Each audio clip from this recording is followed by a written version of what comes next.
입니다. 비주얼 브리핑 펌펌 강의 45강을 시작하겠습니다. 오늘은 MAO 분석 기법에 대해서 알려주세요. 그 제목인데요. 한번 알아보도록 하겠습니다. 전 시간에 배웠던 MACD하고 비슷하다기보다는 같은 류인데요. 바로 추세 추종 지표죠. 추세 추종 지표라 하면 설명드렸듯이 한번 주가가 형성되면 어떤 추세에 따라서, 그러니까 일정 기간 동안 한 방향으로 가는 추세를 만든다. 그거를 원리로 해서 어떤 중장기적인 그런 흐름을, 주가의 흐름을 예측해 보려는 그런 지표입니다. 주로 이평선을 이용한다고 그렇게 말씀드렸고요. 종류에는 MACD, 오늘 배울 MAO, 그 다음에 소나 차트가 있다고 그렇게 말씀드렸습니다. 그럼 오늘 배울 MAO에 대해서 말씀드리겠는데요. 너무 간단합니다. 설명드릴 게 없습니다. 그래서 Moving Average Oscillator 이렇게 되어 있는데요. MA선의 오실레이터가 신호 발생기라는 뜻이거든요. 이평선 신호 발생기입니다. 이게 이제 이평선만 갖고 분석을 하다 보니까 이게 헷갈리고 잘 안 보이고 그러니까 확실하게 잘 보이게 한번 만들어 본 거예요. 그래서 일반 이평선이 골든 크로스, 데드 크로스 신호를 갖다가 나오는 그거를 신호화한 거, 오실레이터화한 거. 그게 바로 MAO입니다. 정말 간단하죠? MAO는 아주 간단합니다. 단기 이평선에서 장기 이평선을 빼준 값, 그것을 이제 오실레이터로 만든 거죠. 그래서 이 다음에 그 신호를 보시면 확실하게 아실 텐데, 이게 이제 이평선입니다. 이평선 중에 12일선, 단기 이평선이라고 그렇게 얘기를 하겠고요. 장기 이평선은 26일선을 한번 써봤어요. 맨 처음에는 이제 영선 기준 비교해가지고 분석하는 법부터 말씀드릴 텐데요. 이 밑에 오실레이터를 표시를 했거든요. MAO. 그 다음에 가운데 선을 영선. 이렇게 간단한 개념. 단기, 장기, 그거 차에 따른 MAO, 그 다음에 그 단기와 장기가 만나는 영선. 이렇게 보시면 돼요. 그러니까 요 단기인 파란 선에서 장기인 녹색 선을 빼주는 건데 요 사이의 값, 요 부분을 갖다가 오실레이터로 만드는 거예요. 그래서 요게 정확하게 여기랑 일치하게 되겠죠. 그리고 두 선이 만나는 점이 영선이 되겠고요. 그래서 이거를 그러니까 요렇게 보면 좀 헷갈리고 분석하기가 조금 번거로우니까 그거를 이제 오실레이터로 만들어서 편하게 보겠다는 거죠. 단순하게.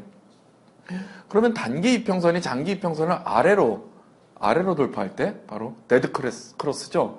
데드 크로스가 발생했을 때 오실레이터에서는 여기까지는 양수를 갔다가 여기서 음수로 갖게 되죠. 그래서 영선을 돌파하게 되는 이게 바로 데드 크로스, 그대로 그 개념이고요. 그 다음에 골든 크로스, 단기가 장기를 상향으로 돌파할 때 골든 크로스 역시 영선 아래에서 오실레이터가 영선 위로 교차해서 올라갈 때, 영선을 기준으로 이렇게 할 때, 이거는 정확하게 일치하는 거죠, 그냥. 그래서 쉽게 단순히 보기 편하게 그렇게 만든 신호 발생기 형태로 만든 것이다. 그렇게 알고 계시면 되고요. 이렇게 그려놓으니까 또 다른 생각을 할 수 있겠어요. 이렇게 봤을 때는 어떤 장단기의 차의 어떤 움직임은 보기가 굉장히 힘들었는데 이렇게 만들어 놓으니까 그런 것도 한번 분석해 볼 수 있다. 그래서 여기서도 마찬가지로 다이버전스, 디버전스 이 분석 기법이 가능하겠는데요. 먼저 오실레이터만 이제 보고서 한번 분석을 해보겠습니다. 오실레이터가 여기서 양선에서 쭉 가는데 별다른 추세를 못 만들고 있어요. 오실레이터 자체가. 그러다가 0쪽으로 접근하다가 어떤 지지를 받고 더 밑으로 못 내려가고 위로 올라가는 그런 경우를 볼 수 있습니다. 그래서 이 부분에서 어떤 지지를 받았다 이렇게 해석을 하면서 이게 매수 신호가 아닌가 그렇게 분석을 할 수도 있다는 거죠. 실질적으로 여기서 지지받고 오실레이터가 위쪽으로 상향하면서 주가도 같이 위쪽으로 상승하는 그런 아주 좋은 모습을 볼 수 있고요. 그 다음에 다이버전스, 전에 MACD랑 거의 비슷한 분석 기법인데요. 주가가 상승 추세에 있는데 오실레이터 자체는 여기서 멈칫하다가 아랫방향으로 이렇게 멀어져 가는 것을 볼 수 있습니다. 그래서 맨 처음에 간격이 이렇게 돼 있다가 다이버전스 되면서 점점 멀어져 가는 거죠. 이것을 갖다가 주가는 위로 가는데 오실레이터는 밑으로 가니까 이건 역시 MACD랑 비슷하게 우리는 하락 다이버전스라고 해가지고 어떤 추세가 전환될 것이다. 즉 밑으로 하락으로 전환될 것이라는 그런 감지를 할 수 있다는 거죠. 그럼 점점 벌어지니까 여기서부터는 벌어짐으로써 이제 하락의 감지를 느끼게 되는 것이고 이쪽에서는 다시 같은 방향으로 갑니다. 그러니까 여기 정점이 되는 요 부분에서 매도 신호를 최대한 늦게 잡아도 이 부분에서는 잡을 수 있지 않을까 이런 분석이 가능하다는 거죠. 또 하나 오실레이터 자체만 보면 여기서는 이제 하락 추세 오실레이터가 하락 추세를 잡았죠. 계속 잡다가 역시 하락 부분에서 더 이상 하락하지 않고 어떤 지지를 받으면서 다시 상승하는 그런 요 시점, 이 시점을 다시 우리는 매수 시점으로 그렇게 분석할 수 있다는 거죠. 그래서 오실레이터 자체도 상승 추세를 타고 정말로 주가도 상승 추세를 쭉 타고 올라가는 그런 모습을 볼 수 있습니다. 그러면은 저번 시간에 배웠던 MACD하고 이거하고 거의 비슷한데 MACD 같은 경우에는 제가 말씀드린 것처럼 일반 그냥 이평선을 쓰지 않고 지수 이평선이라는 EMA라는 그런 개념을 썼다. 그런 거를 차이점을 하나 더 강조해서 알려드리고요.